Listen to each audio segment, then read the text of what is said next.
اور ہم نے انسان کو کھنکھناتے سڑے ہوئے گارے سے پیدا کیا ہے اور جنوں کو اس سے بھی پہلے بے دھوئیں کی آگ سے پیدا کیا تھا، اور وہ وقت قابل ذکر ہے جب تمہارے پروردگار نے فرشتوں سے فرمایا تھا کہ میں کھنکھناتے سڑے ہوئے گارے سے بشر بنانے والا ہوں، بس جب میں اس کو درست کر لوں اور اس میں اپنی طرف سے روح پھونک دوں تو اس کے آگے سجدے میں گر پڑنا۔ چنانچہ فرشتے تو سب کے سب سجدے میں گر پڑے مگر شیطان کہ اس نے سجدہ کرنے والوں کے ساتھ ہونے سے انکار کیا۔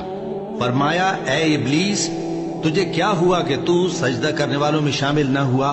اس نے کہا میں ایسا نہیں ہوں کہ انسان کو جس کو تو نے کھنکھناتے سڑے ہوئے گارے سے بنایا ہے سجدہ کروں۔ فرمایا یہاں سے نکل جا کہ اب تو مردود ہے اور تجھ پر قیامت کے دن تک لعنت برسے گی۔ اس نے کہا کہ پروردگار مجھے اس دن تک مہلت دے جب لوگ مرنے کے بعد زندہ کیے جائیں گے۔ فرمایا